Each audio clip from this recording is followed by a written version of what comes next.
Good morning guys.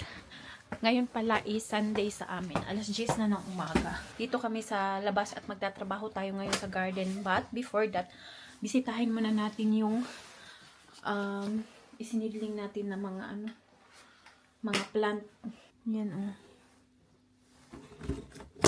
Hindi ko nabisita ito dito noong nakaraang araw. But si asawa, palagi naman niya itong inibisita dito. And palagi niyang binubuksan ang bintana. Pero ngayon, hindi ko bubuksan yung bintana dahil 7 degrees ngayon dito sa amin. Medyo warm. Come, Siri! Makulimlim din dito sa amin ngayon. Hindi maganda yung weather. Pero kasi, kailangan namin magtrabaho ngayon at bukas si asawa. Meron na naman trabaho. Walk, Siri, walk! Laufen, Siri. Come, Siri. Ethan, duhas kay ni Mutsa. Ayan na si asawa. He's make ka nang kumukuha na naman siya ng compost. Kailangan pa ng compost. More compost yung aming garden bed. Oh, you help, Papa? Help Ethan. Ethan is helping. Is that good? Very good, Ethan. Guys, nagbubungkal pala ako ng lupa dahil kahit meron kaming maraming binibili na mga rice garden, kailangan din naming magtanim sa lupa. Like yung aming mga kalabasa and mga patatas, mga kamuti. So, gusto ko yung ilagay sa lupa talaga, itanim sa lupa. So, kailangan kong magbungkal. Yung isa is last year ko yung ginawa. Ito naman, ito yung binungkal ko noong autumn. This one, yan yung bubungkalin ko ngayon. Medyo mahirap, pero dahil may goal tayo, ayan, bubungkalin natin yan. At i-clean. Meron na akong nasimulan kahapon, pero kasi kailangan talaga itong bungkalin na ngayon before pa uminit. Dahil kapag mainit na naman, yung lupa is matigas na naman siya. Tingnan nyo naman yung maliit na aso.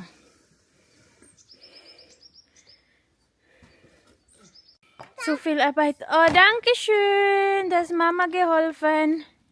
Tata. Tata. Sehr schön. Other new compost. We also put the chicken guitar. Okay. Warum? Nothing can dig inside. Ah. Ethan, not with the soil because dirty, anak. Yeah. So, ayan. Oh, hi. Never be that dirty, Ethan. It's almost half, huh? What? Tuti Ethan. Tuti Ethan. Yeah. Ay, grabe. Nalipong na ko. So, pinala ko pala yung mga gilid dahil lalagyan ko yan siya ng mga stone. Meron pang naiwan doon. Pero pinala ko yan siya. Lalagyan natin ng bato. Kukmal, I make like this ba? So, the soil is Maybe the top? kukmal. Yeah. And then, I can put here my stone. Yeah. Maybe I get a pot and cook mal. You have a lot more strawberry. Ah, yeah. Yeah.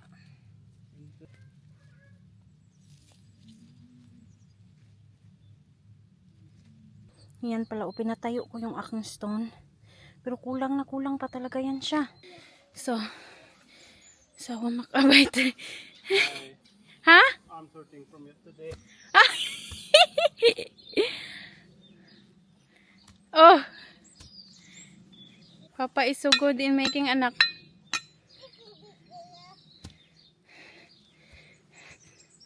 Yung ano kasi, yung soil niya ay yung what do you call that? The grass is really, really deep. Hindi ko pa natapos yung doon sa garden. Kaso, aalis kami. Yeah, that was we bring the last time. Pupunta kami doon sa, may binibenta kasi dito na mga soil ba. So, bibili kami ng soil na, magandang soil. What do you call that? Compost soil. May binibenta dito na compost soil sa kapitbahay namin. So, punta namin. Bili kami ng yuta para sa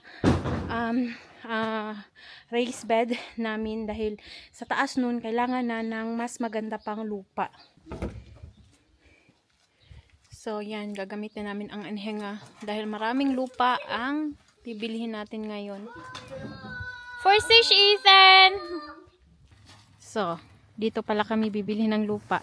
Kita nyo yan, may lupa dyan na maitim. Yan yung bibilhin namin. Binibenta ang mga lupa dito. So, dinala ni asawa yung anhenga dahil hindi siya marunong rookverts or mag-drive pa paatras na may anhenga. So, ayan. Kapag pala summer, dito ako dumadaan, magbabike, maghatid kay anak. So, last year, kumuha na din kami dito ng lupa. Mas kasi ito dito. Mas cheaper kasi ito dito kaysa bibilhin namin sa garden center. So, yan yung lupa na bibilhin natin ngayon. So, ang sabi niyan, compost soil, compost erde. 10 liter, 10 liter na balde is €1. So, wala ding nagtitinda dito or walang may-ari. So, kapag magbabayad na kami pagkatapos namin kumuha kung magkano yung soil na nakuha namin is ilalagay lang namin dito. So, ito is one of the honesty store dito sa Germany. Kasi nasa probinsya kami, marami talaga yung mga ganito na yung kanilang mga ibinibenta is mga honesty store. Hindi naman kasi pwede na palagi silang nandito, nagbabantay at yung may-ari nito is kapitbahay namin. Medyo malayo, 5 minutes sa auto na babiyahiin. So, itong mga soil dito is just stay here all year round. So, kapag kukunin nila yung kanilang mga halin is bubuksan lang nila ito. Hindi ko alam, parang may susi siguro sa likod. Ano yan nila bubuksan? Paano kaya nila ito bubuksan?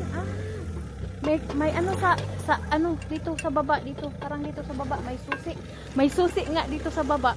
So dito sa baba bubuksan nila, then kunin nila yung mga halin. So ito yung balde na dinala namin. Isang balde is €1.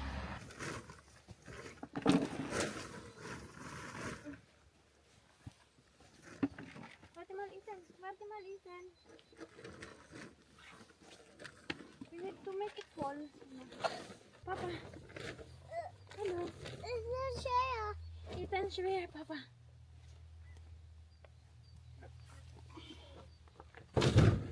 Wow.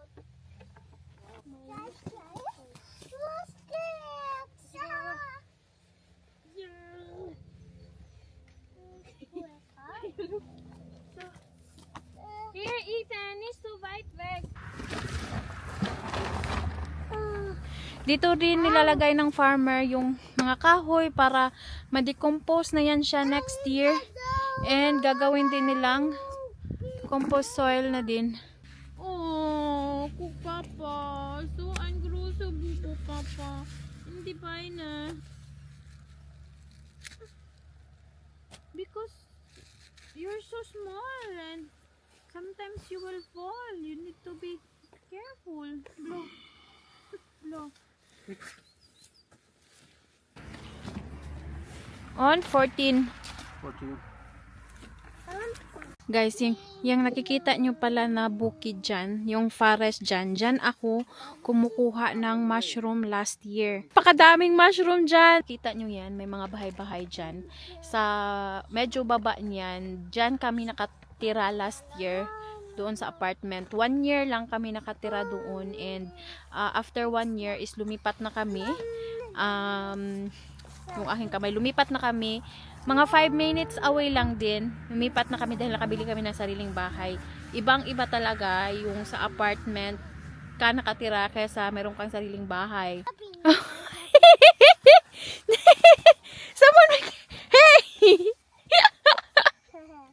Someone put very big soil. On? We feel? Oh, 24. 24 packets. So, Ethan's hands is so dirty. Whee! So, the kleine finger. So dirty. And now the shoes is wet. It's okay. Yay! Sauber! How many bucket? 30. 30. So, bayaran natin ng €30. At dahil walang may-ari dito, Honesty Store, dito sa kanilang. Yan, dito, pasok lang natin ito dito. 30 euro. Put 10 and 20. You put them together, it will work. 20 and 10. Okay. Hahakutin na naman namin ito. Papunta sa garden. Oh, wow. You will help. Sehr gut. Don't throw the bucket. Pagod na yan si asawa. Are you tired? Mal, kleine Helfer. Sehr gut. Natutulong din daw siya sa papa niya. You wait for papa.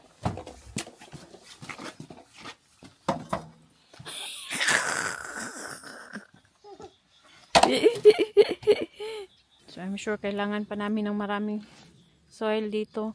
So yan yung sinasabi ko ba na sa ilalim lalagyan namin ng compost pero sa taas is magandang soil. Yan oh.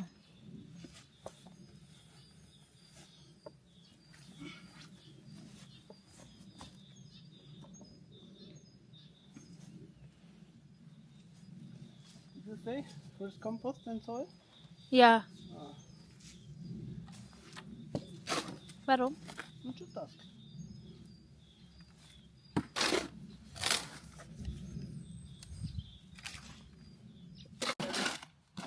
Yan guys, oh. No? Puno na. So schön. It's almost full. Wie bitte? It's almost full. Ja, almost. Almost. Einmal noch. Oh, and is there still more there? Nein, Oh. nicht viel. So we need to get in the next time. Natapos na pala ako doon sa ginagawa ko guys. Pero grabe. Sobrang matrabaho talaga siya. It's a lot of work. Nang murog akong kamot. Ayan oh. Pero natapos ko siya. Tingnan nyo naman. Ang laki na ng ating garden. Ayan. Nilagyan ko pala ng ano dito. Nilagyan ko ng ganito. Para lalagyan ko yan ng mga stone.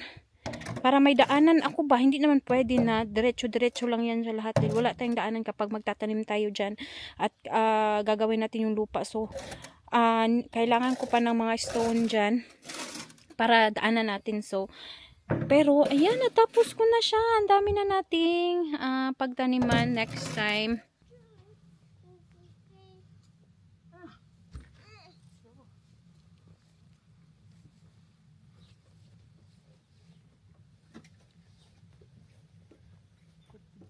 Ding da weg. Yan na lang pala yung mga natira na soil. Siguro ilagay na namin yan dyan sa lahat. A lot of soil. Need a lot of soil.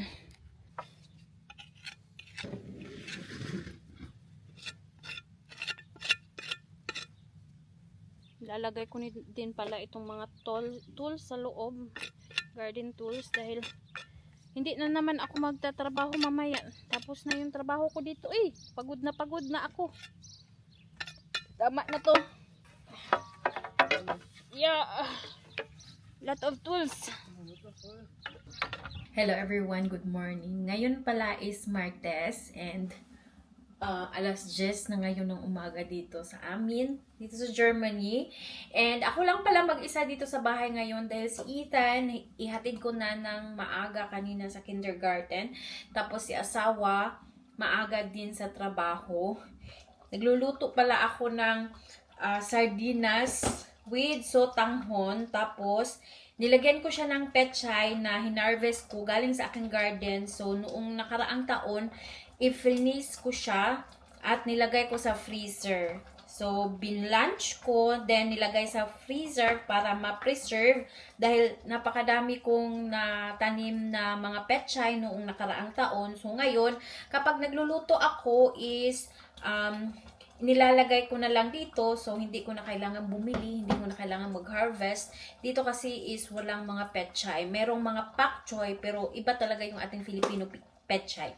So, ito yung uulamin ko ngayon. And mamaya, pagdating ni anak is kakain din yun siya. Kakamiss din minsan yung mga pagkain Pinoy. Mabuti na lang si anak is kumakain naman ng ganitong mga pagkain. Pero yung aking asawa, hindi talaga yan kumakain ng sardinas.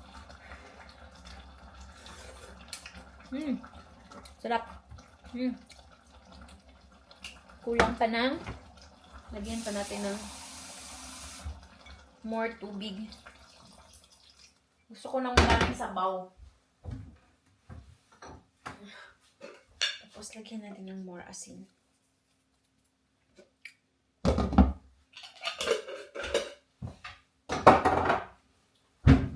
Siguro si asawa uuwi na naman siya ng maaga mamaya para magtrabaho na naman doon sa garden house. So, kanyang nire-renovate na bahay doon sa garden dahil marami pa siyang kailangang trabahuin. Kailangan niyang gumawa ng parang wall doon sa gilid. Kailangan niya yung tapusin before Saturday dahil Saturday nga may pupunta dito na dalawang kaibigan niya.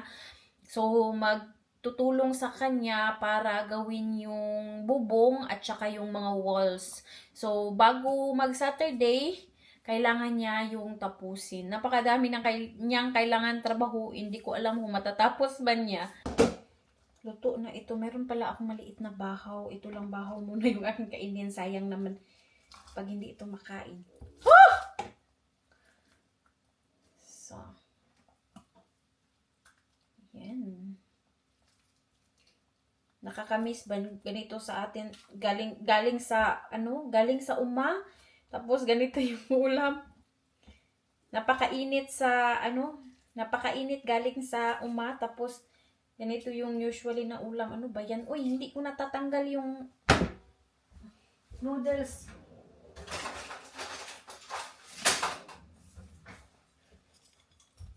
Ito yung usually na mga ulam namin sa bukid. Ayun.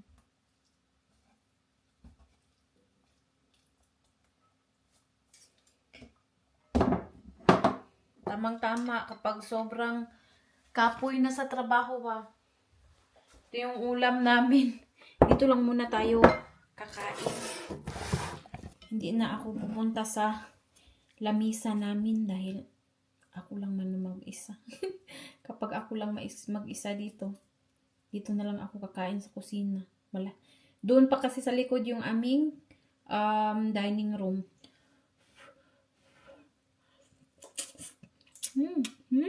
Sarap.